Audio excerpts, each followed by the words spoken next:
Hey guys, this is Alea Jen and welcome back to my YouTube channel. So for today's video, paano nga ba magalit yung mga Chinese na mga employer dito sa Hong Kong or kahit hindi sa atin, kahit sa ibang tao. So share ko lang, kahapon Friday pumunta kami sa bahay ng matanda ng parents ng amo kong babae. So wala sila doon, wala yung mga matatanda pagdating ko, yung katulong lang na Indo yung nandun. So nag-usap muna kami saglit and nachika niya sa akin na nag-away nga daw itong madam ko tsaka yung kapatid niya. Yung madam ko kasi pang tatlo. Di ba silang magkakapatid, panganay, tapos may babae, tapos siya, tapos babae, tapos bunso lalaki. So, siya, tsaka yung sumunod sa kanya, yung mas bata sa kanya, nag-away. Kasi, feeling ko yung amo ko lang yung may sasakyan. Kasi, ano lang sila parang simple lang yung buhay nila. So, yung amo kong babae, yung may sasakyan, kasi, kasal nga kahapon, nung nakaraang araw, nung Wednesday, Thursday, ng bunso nilang kapatid. So, Friday kami doon pumunta. So, Thursday kasal. And, sabi ng amo kong babae sa akin nung Wednesday na linisin ko daw yung sasakyan nila kasi gagamitin daw nila sa sa kasal. So, dati, pag naglilinis ako, 1 oras lang yan. Mani-mani, yung kalahati doon na oras, cellphone ko pa, kalahating oras lang yung ginugugol ko sa paglilinis ng sasakyan. Pero nung time na yun, nakaubos ako ng 3 oras. Hindi ko rin alam, basta nag-music lang ako. Tapos nakikita ko yung mga dot, kinukuskus ko. So, nakaubos ako ng 3 oras. Na-shock din ako. Ano yun, wala pang pahinga. So, pumunta yung amo kong lalaki, nakita niya yung sasakyan, and then bumalik siya dito sa taas. Sabi niya sa akin, ang ganda na ng sasakyan, mukhang bago daw, salamat sa paglinis. Tapos nung gabi din, sinundo ko sila pagkatapos ng kasal. Nagpasalamat uli siya kasi tungtuwa siya kasi mukha daw talagang bago yung sasakyan. Kahit yung mga talsik-talsik sa baba na nalinis ko talaga, tapos inakyat ko yung pinaka-hood ng sasakyan, pinakataas ng sasakyan, naakyat ko yung mukha kong Spider-Man. Inakyat ko siya. So, yun nga, ginamit nila atang service yung sasakyan neto ng amo ko doon papunta sa venue. Sinakay niya muna yung parents niya. So, last na sinakay niya kasi sinundo pa nila yung bata sa school. Tapos, dinala nila sa bahay nung matanda. And then, nandun yung katulong na Indo. So, nandun yung babae na isa, yung kapatid. And sabay ata sila na pupunta sa venue kasi yung venue is sa Wan Chai pa. And then, ngayon, minamadali na kasi itong amo ko, napakabagal nito. Bago ito makaalis ng bahay, marami pa itong ginaganyan-ganyan. Ang dami niyang hanash, mabagal siya kumilos and maarte siya, napaka-OC nitong amo ko. And yung babae ata, yung kapatid, is hindi ganun. Ano lang siya, yung simple lang.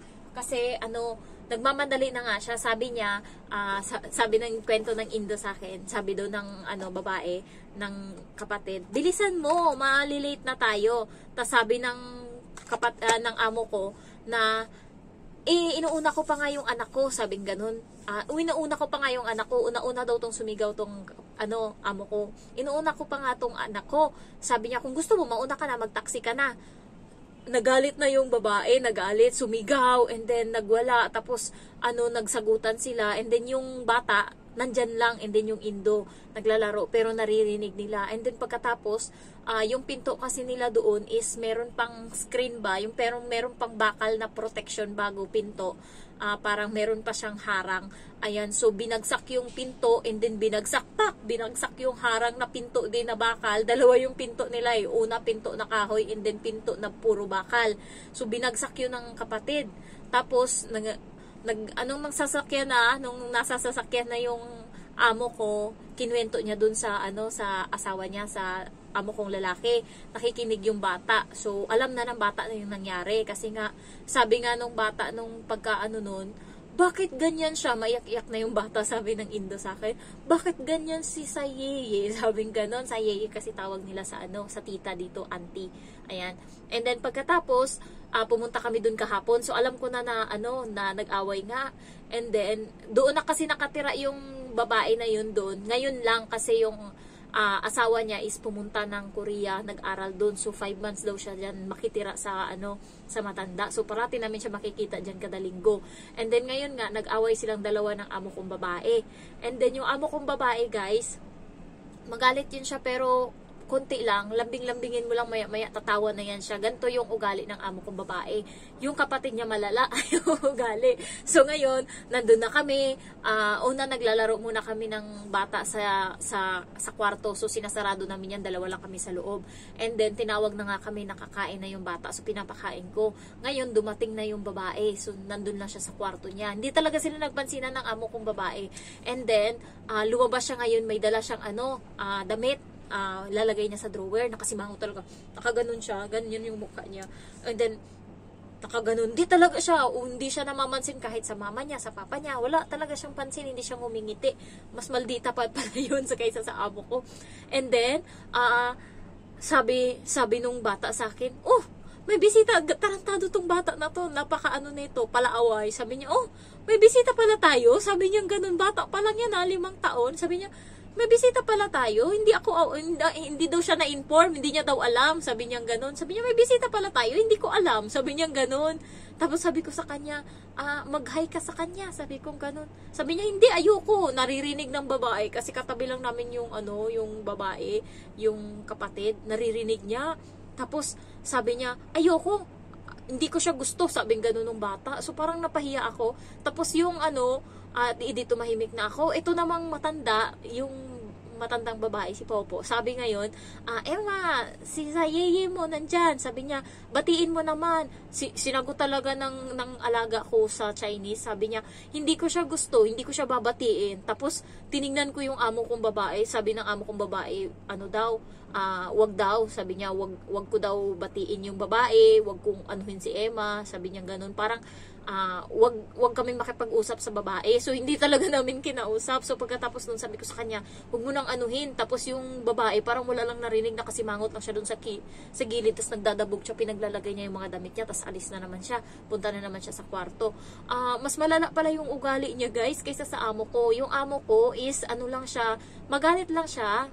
Katulad niyan dito sa bahay, magalit siya. And then, magsimangot, and then magdabog-dabog siya konti. Pero maya-maya niyan, tatawa na yan siya. Yung kapatid niya hindi. So, kumain silang dalawa, yung amo kong babae tsaka yung kapatid, kasi hindi pa kumain yung yung parents, yung mga matatanda, hindi pa kumain. So, sa mesa silang dalawa, magkatabi silang dalawa, hindi talaga sila nag-usap. Hanggang sa umuwi kami, hindi talaga sila nag-usap.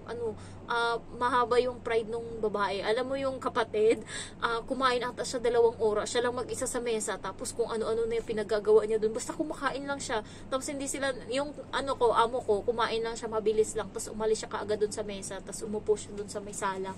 Ayun. So kami, naglaro lang kami ng bata. Pero hindi na talaga namin pinansin yung yung babae, kasi parang maldita talaga siya, malala yung ugali niya. Kaya parang thankful pa din ako, kasi kahit papano yung amo ko hindi ganun siya kalala, hindi ganun yung ugali niya. Pag yun talaga magkakatulong sa huli, mas malala yan. Alam mo yun, yung ang tagal matapos ng galit niya. Yung amo kong babae, nagalit yan siya sa amin nung nakaraan, kasi nga nilaro ng bata yung laruan. So, bawal pa pala yun laruin. Tapos, para siyang bata, pinagtatapon niya yung laruan ngayon sa box. Tapos, lalabas na naman yung laruan kasi nga bumanda, di lalabas na naman.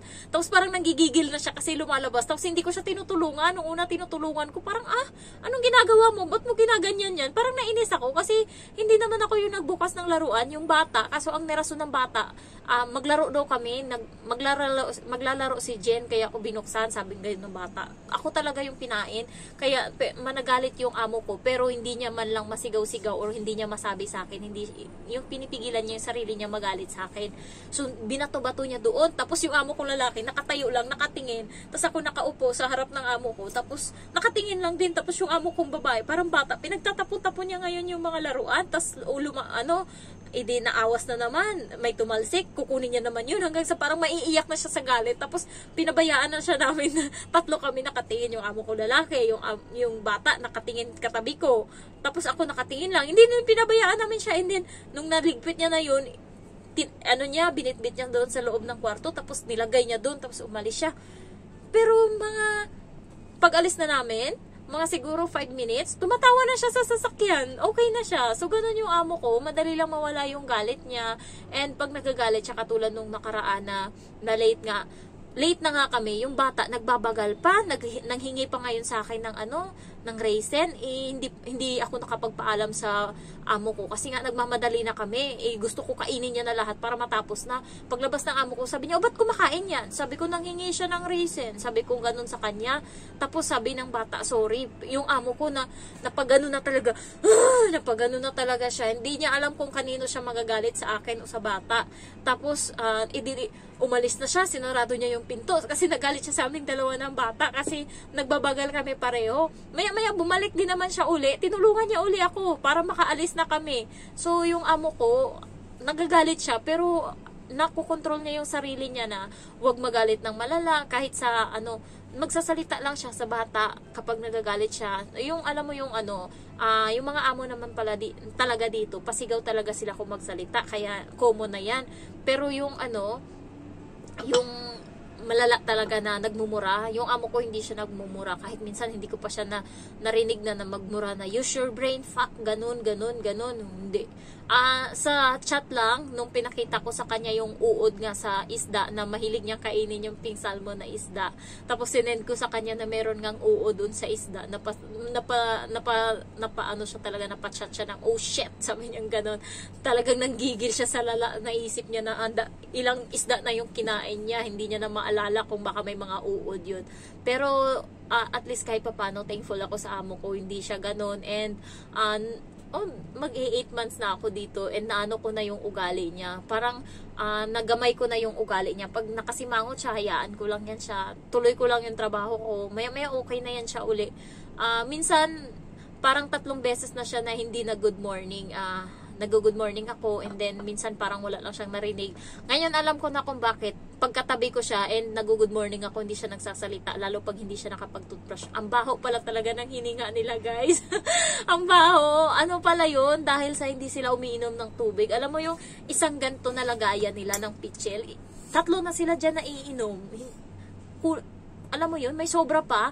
Ganon sila uminom ng tubig. Samantalang ako, itong lagayan ko, makaka-4 ako nito sa isang araw. Kaya nung nakaraan, nung birthday niya, naglilinis ako doon sa may computer room, and then pumunta siya doon kasi kinuha niya yung laptop. Hindi pa pala siya nag-toothbrush kasi nga kakagising niya lang. And then binati ko siya ngayon ng happy birthday. Tas nagulat siya. Sabi niya, ba't mo alam? Sabi ko, si Emma, sinabi sa akin, pagbukas ng bunganga niya, kahit medyo malayo ako, maamoy mo talaga. Kaya alam ko na ngayon kung bakit hindi siya nag-good morning sa akin. Minsan pala talaga, lalo pag malapit ako, hindi pa siya nakapag-toothbrush, mabaho talaga yung hininga kasi yung bata, mabaho din yung hininga. Bata pa yun, ha? Bata pa. Samantalang ako, 16 years old ako, yung hininga ko, fresh pa din kasi walang sira yung ngipin ko. Nagkasira lang to kaya medyo parang pag umaga medyo may amoy siya. Pero kaya ko pa ding magsalita ng kahit walang toothbrush siya, kahit sa umaga pagkagising ko, makakapagsalita ako ng hindi siya mabaho. So, sa kanila pala iba. Ayan, siguro dahil din sa kinakain nila na tea, ayan, mahilig siya mag-titi, ayan. Yung niya dito, ang ganda ng ngipin niya pero unti-unti nang nagkakaitim dahil kakainom ng ganyan. So dahil din siguro doon. Ayan. So far naman pag nagalit yung amo ko, hayaan nyo lang kayo. Pag nagalit yung amo nyo, hayaan nyo lang yan. Pasok sa kabilang tinga, labas sa kabila. So ganun lang yung gawin nyo. Tatagal kayo dyan. Basta makapal mukha nyo, tatagal talaga kayo. So ayun lang, na-share ko lang. Mas okay pa na magalit yung ewan ko, pero yung iba talaga, malala talaga yung ibang amo, no? Malala talaga. Nagsisigaw doon sa maraming tao, and then nagmumura, use your brain, fuck you, ganyan, I will kill you. May mga ganong tao. Kahit papano naman hindi ganyan dito. Kahit papano naman, siguro pagka gano'n na toxic, kahit hindi na matapos yung bahay, kahit wala na akong bahay, basta hindi gano'n yung amo ko, bahala na. Pag nandyan na lang ako sa Pinas, pagka gano'n yung amo ko, uwi na lang ako ng Pinas, pagtyagaan ko na lang kahit 3 taon ko yan bago ko matapos yung bahay, kaysa naman sa ganyan. So kahit so far okay naman. And then sa curfew din, yung kapatid nitong amo kong babae, malala din yung curfew nila. Kailangan yung katulong niya lumabas ng 8:30 and then uuwi ng 8.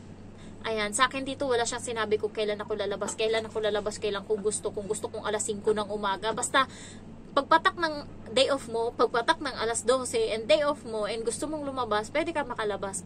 Basta bumalik ka bago mag alas 8 ng gabi. Pero nakikita kasi ng amo ko na hindi ako abusado.